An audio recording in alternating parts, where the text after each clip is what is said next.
We've noticed that the question that was facing those Jews who had been deported into Babylon was the question, how do we sing the Lord's song in a strange and foreign land?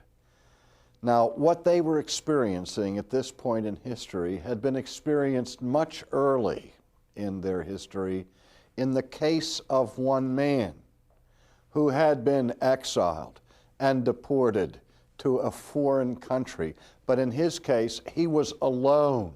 He didn't have the communion of saints to support him in his captivity. And I'm thinking, of course, of the life of Joseph in the Old Testament, when he had been sent into the land of Egypt, ended up in jail for many, many years. And the thing that was able to catapult him from a position of powerlessness in exile to being elevated to the realm of the prime minister of the land of Egypt was his God-given gift of the interpreting of dreams. We remember that which liberated Joseph from his condition was the occasion when Pharaoh had a dream that disturbed him and he couldn't understand it. And all of his magicians and counselors failed to give this interpretation until Joseph was called for, and Joseph unraveled the mystery for him. Now, the same sort of event takes place early on in the book of Daniel. The conquering king of the Babylonians was Nebuchadnezzar. And Nebuchadnezzar had a dream that disturbed him and bothered him. And he wanted to know what it meant, but he didn't tell the contents to those who were assembled among his court to give their interpretation. And no one was able to unveil the secret of this dream. And we read in the book of the prophet Daniel, in the second chapter of the dream of Nebuchadnezzar and of Daniel's explanation of it. In verse 24 of chapter 2, we read this: Therefore Daniel went to Arioch, whom the king had appointed to destroy the wise men of Babylon. He went and said thus to him, Do not destroy the wise men of Babylon. Take me before the king, and I will tell the king the interpretation. And so Arioch quickly brought Daniel before the king and said, I have found a man of the captives of Judah who will make known to the king the interpretation.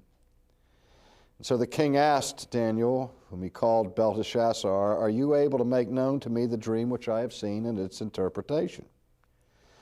And Daniel answered and said, The secret that the king has demanded, the wise men, the astrologers, the magicians, the soothsayers cannot declare to the king, but there is a God in heaven who reveals secrets.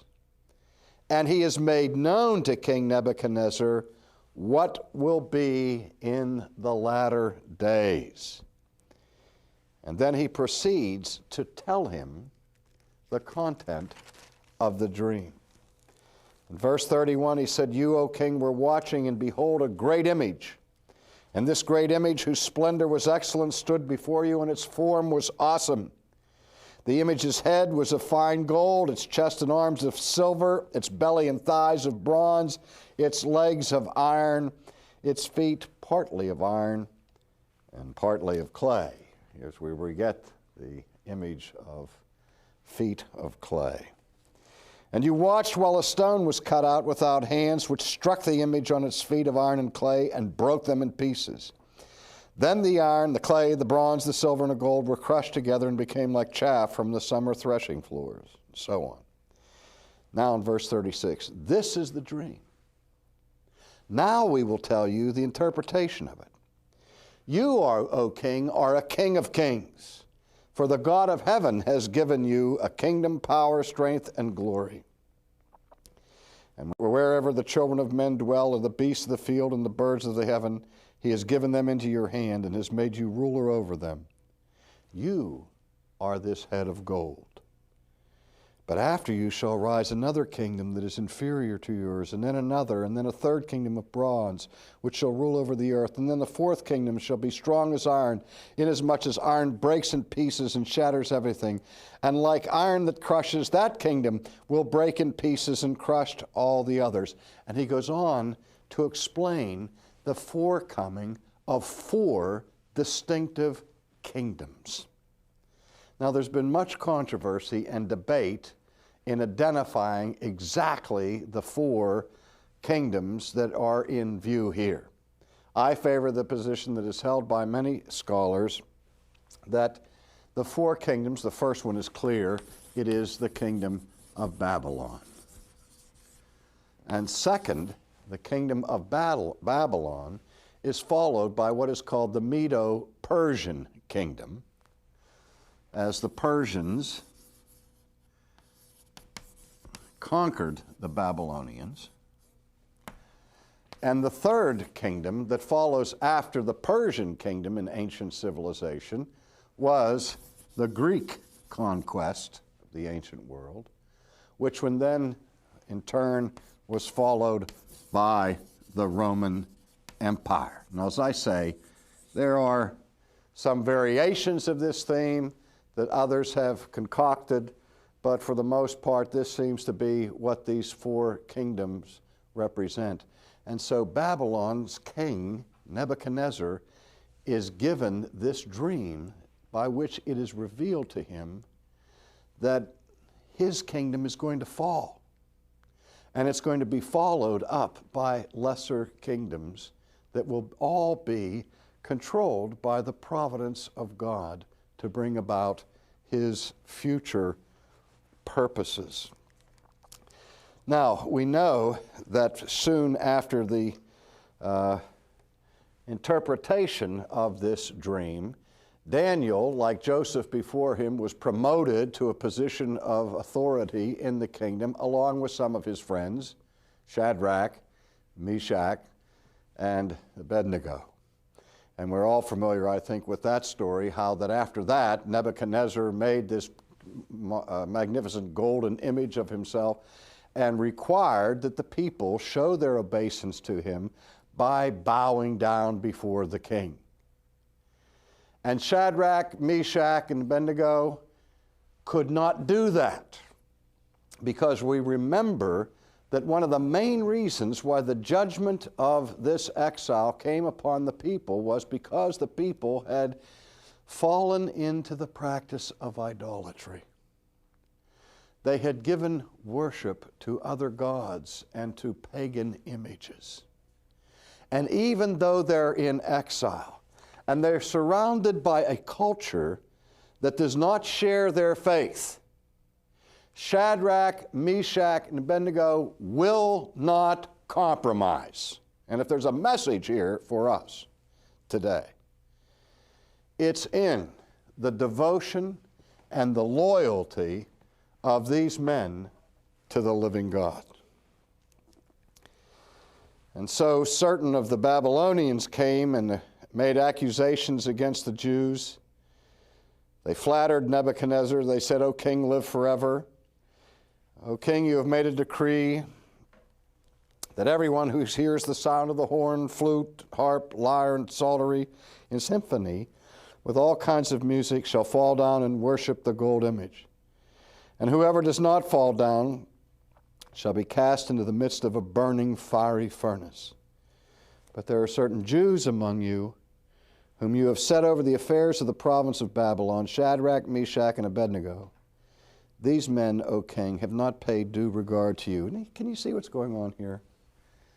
Some of the Babylonians are fiercely jealous that these foreigners have been exalted to positions of esteem and authority in the kingdom.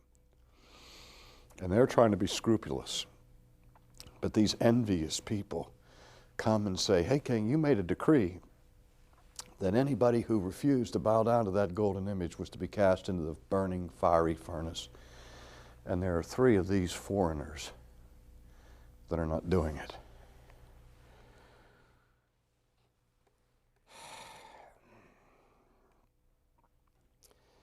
Then Nebuchadnezzar in rage and fury, gave the command to bring Shadrach, Meshach, and Abednego. So they brought these men before the king. Nebuchadnezzar spoke, saying to them, "Is it true, Shadrach, Meshach, and Abednego, that you do not serve my gods or worship the golden image which I have set out? Now if you are ready at the time you hear the sound of the horn, the flute, the harp, and so on, and you fall down and worship the image which I have made, good. But if you do not worship, you shall be cast immediately into the midst of a burning fiery furnace. And who is the God who will deliver you from my hands?" I want you to remember that. In his anger and fury and rage, Nebuchadnezzar said, "I am going to put you in that furnace, and who is the God who could possibly deliver you from that?"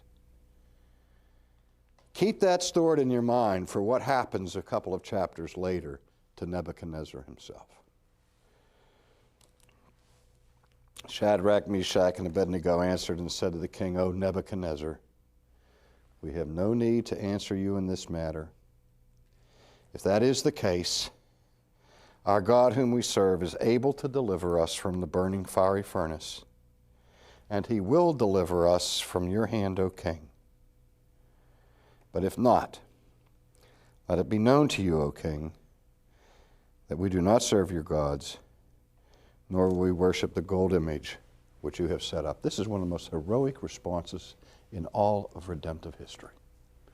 The first thing these men say to the king, they said, "King, our God will deliver us from your fiery furnace. But if he doesn't, we're still not going to bow down to your image or violate the terms of our covenant with God. If God rescues us, fine. But we're not fair weather fans of God.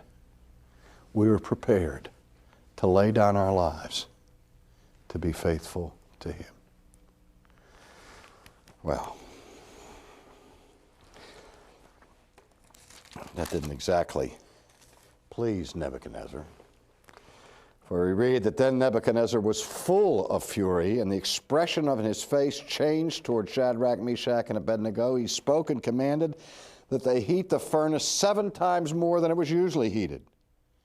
And he commanded certain mighty men of valor who were in his army to bind Shadrach, Meshach, and Abednego and cast them into the burning fire. And then these men were bound in their coats, their trousers, their turbans, and their other garments, and were cast into the midst of the burning fiery furnace. And therefore, because the king's command was urgent and the furnace exceedingly hot, the flame of the fire killed those men who took up Shadrach, Meshach, and Abednego. And these 3 fell down, bound into the midst of the burning fiery furnace. So they heated the oven so hot that the heat that emanated from it killed the guards that had tied and bound Shadrach, Meshach, and Abednego and thrown them into this devouring flame. Verse 24. And then King Nebuchadnezzar was astonished, and he rose in haste and spoke, saying to his counselor, "Did we not cast 3 men bound into the midst of the fire?" And they answered and said to the king, "True, O king." "Look," he answered, "I see 4 men loose, walking in the midst of the fire, and they are not hurt. And the form of the 4th is like unto the Son of God." I have to think that this is an Old Testament Christophany.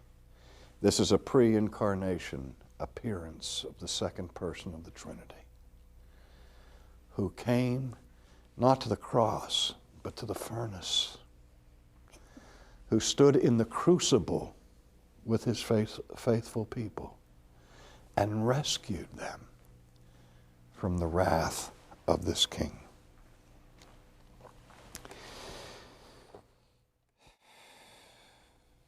Then Shadrach, Meshach, and Abednego came from the midst of the fire. And the satraps, administrators, governors, the king's counselors gathered together, and they saw these men on whose bodies the fire had no power. The hair of their head was not singed, nor were their garments affected, and not even the smell of fire was upon them.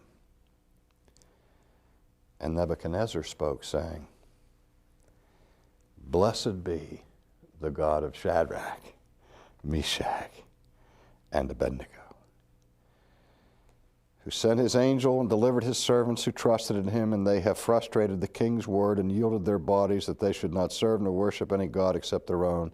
Therefore I make a decree that any people, nation, or language which speaks anything amiss against the God of Shadrach, Meshach, and Abednego shall be cut in pieces, and their houses be made an ash heap, because there is no other God who can deliver like this. Remember what he said earlier? Who is this God that you think can deliver you? And even the king becomes aware of the character of God. Again, Nebuchadnezzar has a dream. And again, Daniel is called upon to interpret it.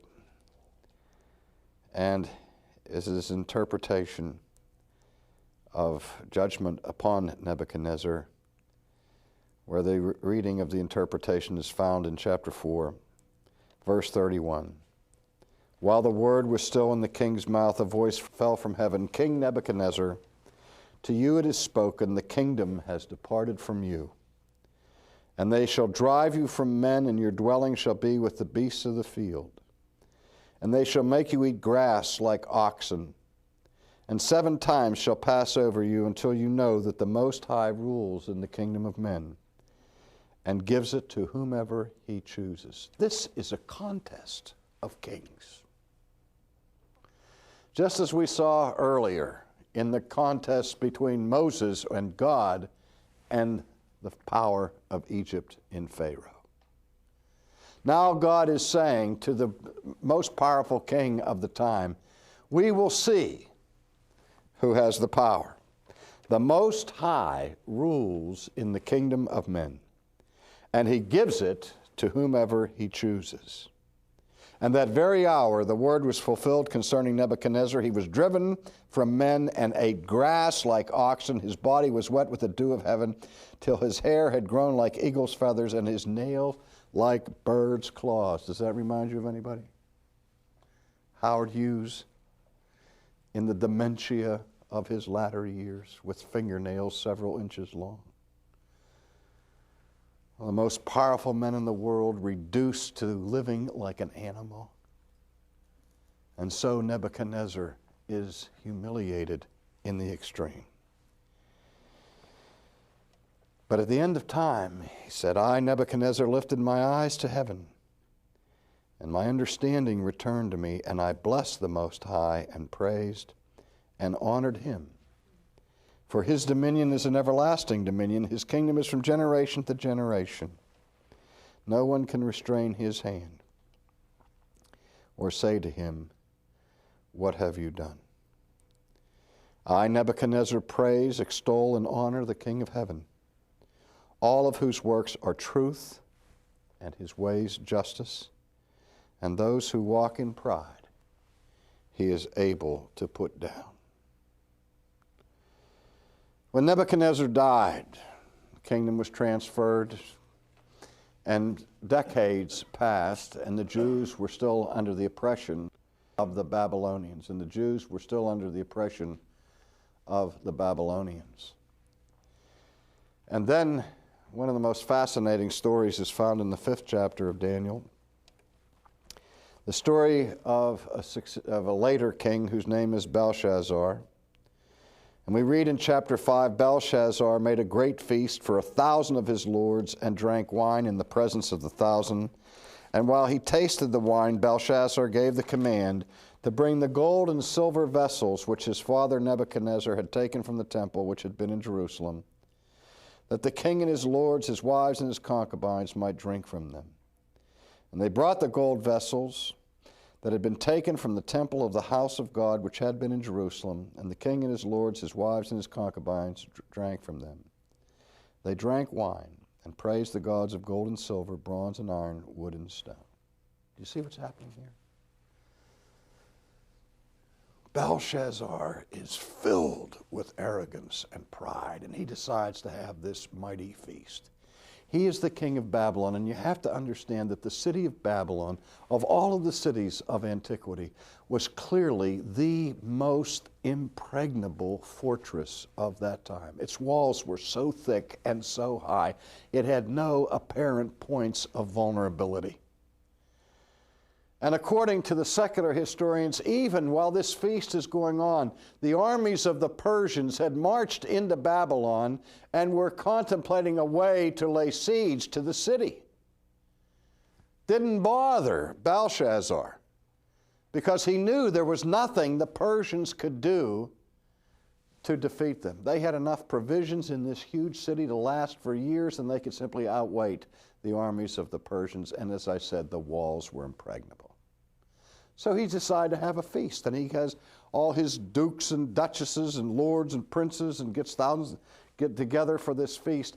And while this feast goes on and they're drinking the finest wine, he orders that the booty from the destruction of Jerusalem, the sacred vessels of Almighty God, be used in this orgiastic celebration. And he takes the holy vessels of God, fills them with the finest wine so they can toast the pagan idols, the gods of gold and of silver.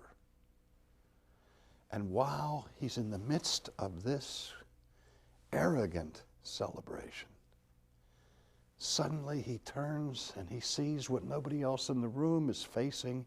He sees a hand that seems to be detached, a hand writing on the wall. Strange words appear before him, and listen to the account of what happens. He said, "The same hour the fingers of a man's hand appeared and wrote opposite the lampstand on the plaster of the wall of the king's palace. And the king saw the part of the hand that wrote. And then the king's countenance changed. His thoughts troubled him so that the joints of his hips were loosened, and his knees knocked against each other." I mean, here's this powerful king falling apart. His knees are knocking together. And he doesn't know what it means, and he calls for his soothsayers again to interpret it, and they can't. The words say, "Mene, mene, tekel, upharsin." And again, finally, it is Daniel who is brought in to interpret the saying. And he says to him, the meaning of these words is clear. God has numbered your kingdom and finished it. You have been weighed in the balances and found wanting, and your kingdom has been divided and given to the Medes and to the Persians. And we read at the end of the chapter, "And on that night, Belshazzar, king of the Chaldeans, was slain." We don't know how it happened. We don't know how the Persians conquered Babylon, but the secular historians of the period say that there was an underground stream that went under the wall of Babylon that supplied the water to the city. And the Persian commander understood that and dammed up the river upstream, so that as soon as the water stopped flowing, this big, huge viaduct under the wall became passable. And while the feast was going on that night, the Persian army walked unimpeded under the walls of Babylon and surprised the king and his nobles while they're in a drunken stupor and conquered them. This is the story of the providence of God, who bestows kingdoms and takes them away. raises kings up, brings kings down. And Daniel is saying that the future of the people of God is not in the hands of the Babylonians, but in the hands of God.